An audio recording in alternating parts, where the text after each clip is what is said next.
Hey there, cats and kitties. I am the Blues Man, Johnny Blues. With this video, we're discussing my thoughts on episode 17 of the anime series ClassicaLoid, and I got nothing. I got nothing. I don't even know where to begin with this particular episode. I have been saying time and time again as we've been rolling on with this series, like, what were they smoking? They were on acid for this one. Somebody I don't condone or agree with taking any kind of narcotics, drugs, or anything like that, but they must have been on something. I wish I could have been a fly on the wall during the writers' table meeting for this one, the plotting out of this one. I don't even get it. I don't know where to begin. Like, they keep pushing the envelope of absurdity beyond my expectations, and whereas the last episode I was laughing my ass off throughout the entirety of it, as absurd as it got, this episode wasn't nearly as funny to me. I just kind of sat in shock watching what the hell was happening. And I don't know if that's the vibe they were going for. I was just kind of like, the whole time, I'm just like, I don't know. Curse of the Mandarins is all I'm gonna say. I don't know. Curse of the Mandarins sounds like a great 1950s sci-fi B movie or a horror movie, something like that. Attack of the Killer Tomatoes style. I don't know. Science was like thrown out the window probably long ago in the series, but this one defied expectations as just being, again, insane. So the bird, Hashi, has apparently planted a mandarin seed, which has become a mandarin tree in the backyard of Kanai's, manor house. And after seeing something on TV or something like that, after Kanai is found to have come down with the flu, she's very deathly ill, seemingly. Chopin gives Sosuke the impression that she's dying, but in fact, the ClassicaLoids are dying because they don't do anything. They can't cook, they can't clean, they can't do anything. Kanai is the one who runs the manor house, gets them their meals cooked and everything like that. So they're all in a crisis because with Kanai out for the count, how are they going to manage? How are they going to survive? Of course, they can't do diddly squat. So, Sosuke comes running, and Motes gets this idea. Well, if she's sick, I saw this thing about frying mandarins. You can eat them peel and all this stuff. And I wonder if the peel was actually a key component, because we saw a couple of the ClassicaLoids not being impacted, at least immediately, by this sort of transmogrification that happens, this transformation, throughout the course of the episode. And it seems like the ones who ate it peel and all are the ones who were affected, whereas Chopin, he kind of discarded, I think, the peel from the fried mandarin. And he, at least for all intents and purposes, seemed untouched. I don't know, maybe he didn't eat it at all. I don't know. It's so strange. And, Chopin can communicate with Hashi as well, somehow. And this is how he realizes it's like a curse where anyone who might have stolen the mandarins off the tree that Hashi the bird planted, everything like that.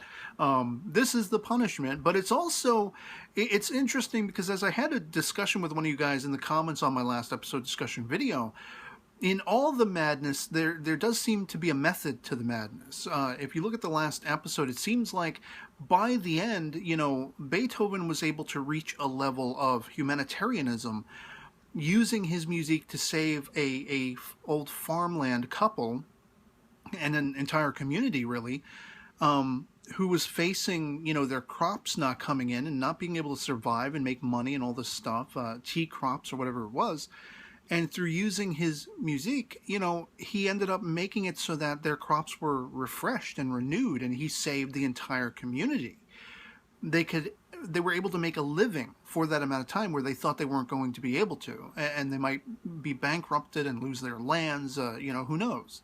And there was a level of, in all the madness that ensued, there was something creative and robust that came out of it that may or may not, arguably, have spoken to what Bach-sama's whole, initiative is. Whatever it is that he's expecting out of these ClassicaLoids to find and tap into these 8 sounds or 7 sounds, whatever it is, and, I mean, as we've seen in the confrontation between Beethoven, Mozart, and Bach Sama previously, where they confronted each other, and Bach, laid the smacketh down using his own music to counteract the musics of Beethoven and Mozart, and you had the giant, devices and robots fighting and all that kind of stuff.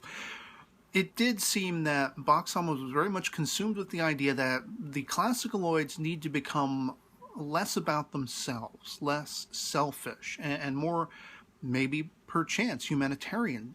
Use their abilities not for personal gain or for selfish wants and needs and desires, but have a more worldly outlook that, maybe primps up humanity and mankind and the earth and all this stuff, as Beethoven had done by the end of the episode. And I think maybe there's a bit, very thinly veiled line of perhaps that same kind of rationalization at the end of this episode, where we find these mandarins, even though the grotesque sort of transformation that happens throughout the course of this episode is bewildering. Maybe by the end we find, as Pad-kun, I believe, says, studying the ClassicaLoids, there was a sort of purification effect that happened at a molecular level when they ate these things, and, of course, their heads transform into giant mandarins, they pop off. I'm not even going to get into how does that work. How did they all physically lose their heads, and then they're back to normal by the end? It's like one of those watching Star Trek The Next Generation episodes back in the day, back in the 90s when I was in middle school, and everyone on the ship gets turned into different kinds of animals and primates and things genetically in their DNA going all the way back to the, dawn of mankind. And somehow by the end, after transforming into these creatures and all that kind of stuff, all they have to do is pump some gas throughout the ship, and then everyone's back to normal and doesn't remember a thing. That's kind of what this episode was like, only they were becoming like plant people, Day of the Triffids style.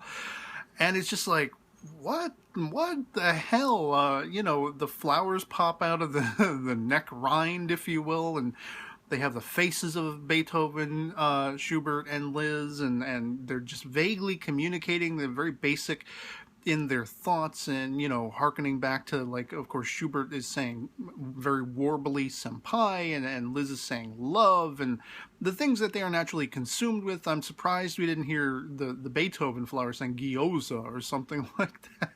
And I don't know why they were chasing after Sosuke or what they did to him. Like, did they molest him? Did they try to tear him apart? Were they trying to kill him, harm him? I don't know. He seemed fine by the end, other than being scared out of his gourd, scared out of his mind, out of his wits. And I'm just watching like that. I'm sure that was my expression, like, just watching this episode.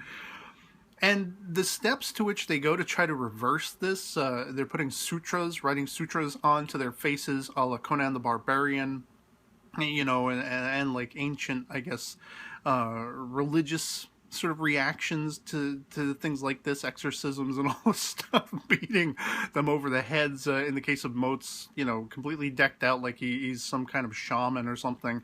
Having Chopin involved as well, which is, Chopin's just like, why am I even here? Why am I doing this? And again, communicating with Hashi, he figures it all out, and none of that comes into play, whether there's a curse of the mandarins or not. None of that even is remotely, by the end, like, it doesn't matter by the end, because of this rejuvenation process the ClassicaLoids have gone through, and they feel like brand new people. It might have been interesting if we had gotten a little more insight, maybe a couple of sequences where we saw their bodies cocooned by, like, leaf work and, like, lattice work of plant matter, and they woke up out of that, Invasion of the Body Snatchers style. Only instead of being doppelgangers that are evil and trying to convert the world, they were actually rejuvenated. And so there is maybe, arguably, I'm really grasping at straws here, a method to the madness, that there was a rejuvenation process. Maybe they are more purified. Maybe their music will be more potent from this point on. I don't know. And then, of course, by the end, we find that apparently Mozart also went dabbling in Hashi's pineapple tree or something, because he's got a pineapple for a head, which then falls off. And yeah, I'm at a loss. I'm at a loss. I can't even defend this one. Like, I don't know. Again, touching upon a conversation I had with one of you guys in the comments on my last episode discussion video, I'm really hoping we get back to the main through line, the main story crux that was at the beginning of the series, where it's like there's this mystery, what's going on with Kanai's father, he created the ClassicaLoids, how did he do so, what was that about, what is Bach-sama after, all of these things. If they ever intended to get back to it, if they do intend to get back to it, I really hope they do. I really hope we find out what, it looks almost as though, looking at the PV for the next episode, episode 18, maybe we're going to align back to that, because we're again seeing Bach-sama and his right-hand lady, formerly that of Kanai's father's. It looks like there's something they're paying attention to. It looks like something's going to be happening with Beethoven, and he may have been the first, out of all of this absurdity and insanity, to have been brought forth closer to whatever alignment Bach-sama is expecting or waiting for. But I mean, it maybe this purification of this episode, by the end of this episode, had something to do with that. Maybe it plays into it somehow. Maybe it has nothing to do with it, and they're just, throwing ideas at the wall and seeing what sticks, and if it makes the writer's room laugh, well, we're going to do that as an episode, leaving viewers like me absolutely grasping at straws, not really sure what to make of it. I mean, I still love the series, I still love the characters, I love all the music, I love that we got the Turkish march in this episode and everything like that. Got a little bit of the insights into the inspiration for why the original Mozart, created that particular piece of music. And the visions coincided to no avail. He was finally able to understand where that came from, but it didn't help anything, as Chopin points out. And so, yeah, I don't know. If you have any insights as to what the hell was going on in this episode, why it was happening, please let me know that in the comments below, because I'm at a loss. This is the first time out where I've watched an episode where I was just dumbstruck. Instead of laughing my ass off, I did get a couple chuckles, in this episode, but for the most part, I was just like, what? What's happening? And so, yeah, I guess we'll see come the next episode whether or not there is a further realignment with the original plot line, the original story emphasis, the mystery, and all that kind of stuff. Maybe not. Maybe it'll be more sheer absurdity. We still got several episodes to go, so who knows? I mean, maybe it was just like this was the middle section of the show where everything just went completely crazy and insane just for the sake of doing it. Get as outlandish as possible, but then bring it back home by the end. I don't know. And so, yeah, that'll be pretty much it for me on this. Hope this video finds you well. And I'll catch you all later. Peace.